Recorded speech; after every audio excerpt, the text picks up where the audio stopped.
Now, there are many reasons to be in a great mood going into this weekend because the good news keeps coming. Now, first and most obvious, Donald Trump blew everyone out of the water in Iowa, which means that the party is uniting. Now, it's only a matter of time before Nikki Haley and Ron DeSantis, who both gave it a good go, will drop out. And if they're smart, they'll endorse him. Now, taking on Biden and the billionaires supporting Biden is going to require all hands on deck and a laser beam focus on turnout, mail-in ballots, and ballot harvesting. The second piece of good news, Trump provided some clarity about his VP pick, and Haley is not on the list. Well, truth be told, she's just not a good fit, and he doesn't need a Liz Cheney type as his backup. And a third bit of good news, the Uniparty has its back up against the wall on the immigration issue. The Senate negotiations are a bait and switch, as I've been telling you for the last week.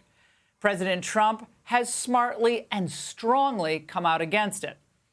Now, the final product will give Democrats everything they want, their Ukraine money and the flexibility for Biden to keep releasing migrants into the United States.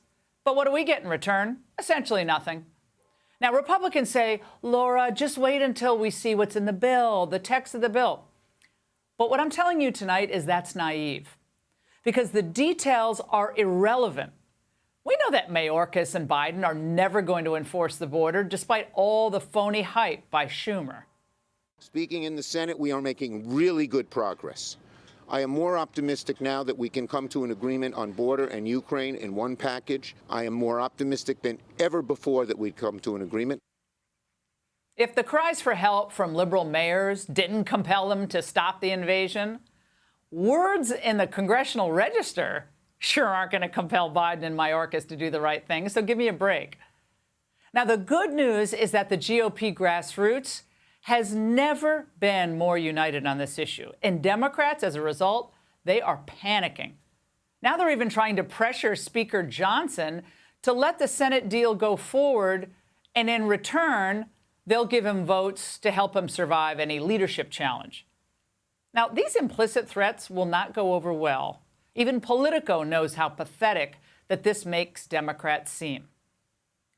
Now, the fact that some of these liberals are even talking about the idea shows how desperate they are to find a solution. The party knows that time is running out to help Ukraine, and they're getting pummeled on the border issue politically and need to do something to alleviate the situation. Now, precisely, they're getting pummeled on the border issue. And yet there are Republicans who want to throw Biden and company a lifeline? Now, again, neither party has clean hands here. Because if they really believe that Russia was an existential threat and that money is needed for Europe, to save Europe, well, that Europe is going to be somehow buried by Putin, I should say. Well, if that was the case, Senate Republicans would demand that Biden sign a bill that includes the provisions, which are tough, sensible provisions, in H.R. 2. And then that would be followed by a period of several months of enforcement to show that Biden and company will actually do enforcement. In other words, show good faith on the deal. But McConnell and Langford and Thune, they're never going to demand this, and they aren't doing it. And by the same token, if Democrats truly believe that Trump was an existential threat to democracy, that he was Hitler, well, they would close the border immediately just to take the issue away from him. But neither party is going to do the right thing here, because their top priority is to keep the border open and the flow of millions of migrants coming here. Establishment Republicans want the cheap labor for their donors, and Democrats want to change America demographically to win elections in the future. This, my friends, is a classic unholy alliance. But the good news, so far Speaker Johnson has played this really cleverly. He's forced the Senate's hand, and now voters are going to see what really matters to everyone. Notice that the man Republicans decided to keep as minority leader, Mitch McConnell, he's not going on any of the shows, is he? Certainly not coming on this show to explain why any of this makes any sense. And I'll tell you why he doesn't. Because he can't. Again, this is nothing personal. I have great respect for the Senate leadership, But this immigration showdown simply confirms that it was a huge mistake not to replace McConnell as leader. And even when the news isn't good, at least the truth is becoming clearer, and that is good. Like the truth about EVs. Now, remember when Biden made his visit to Detroit to tour and look at and inspect all the great new EVs? Look, folks, the great American road trip is going to be fully electrified. Whether you're driving coast to coast along I-10 or on I-75 here in Michigan. Charging stations will be up and easy to find as gas stations are now. Oh, those charging stations are really working well. Well, that was then and this is now because Americans just aren't buying it and they're not buying them, as in the EVs.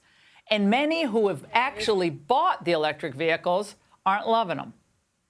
Man, this is crazy. It's a disaster, seriously. Has it been charging? No, not at all. It just isn't working? At all. It's just frozen, and so I'm getting it towed to the Tesla service center because that's my only option at this point. I've had to charge like multiple times every day the last couple days. Their ranges are too variable, and the EVs are not reliable in cold weather. So Ford just announced it's scaling back production of its electric F-150s, which is a massive blow to the automaker that boasted about their innovation when the truck was first introduced. Now, Republican candidates have to warn voters that if they want to preserve gas-powered cars and all the freedom that goes along with them, and also gas appliances, etc., they will need to defeat Democrats across the board. And finally, there's good news out of Georgia, where we're just learning how much Fannie packs, as in Fannie Willis packing to go on vacations. Sorry, work trips, with her very married and her very special prosecutor, Nathan Wade. Documents released by a source in Wade's divorce trial, where Ms. Willis is fighting a subpoena, give us more details about how busy the duo has been. Who knew that putting together an election interference case against President Trump would require so much Caribbean travel, such as multiple purchases in October of 2022 from the Royal Caribbean Cruise Line, an American Airlines ticket to Miami. In November 2022, purchases included a Hyatt resort in Aruba in the Norwegian Cruise Line. 2023 purchases included the Rum Runners Freeport, the Island Jeep, and car rental Freeport, and some Delta Airline tickets. And some nights at the Doubletree and, well, Napa Valley. A lot of work can be done there. So what's the good news here? Well, it's that Georgians are now seeing the corrupt system in Fulton County, where hiring lovers and vacationing on the taxpayer's dime seems to be the norm. And these are the people, by the way, with their values, who have the power potentially to change the future of America with this prosecution of President Trump. This is obscene and it's absurd. And the good news is, next November, the voters will know it. So it's time to send Fannie packing. That would be very good news. And that's The Angle. Hey, Sean Hannity here. Hey, click here to subscribe to Fox News YouTube page and catch our hottest interviews and most compelling analysis. You will not get it anywhere else.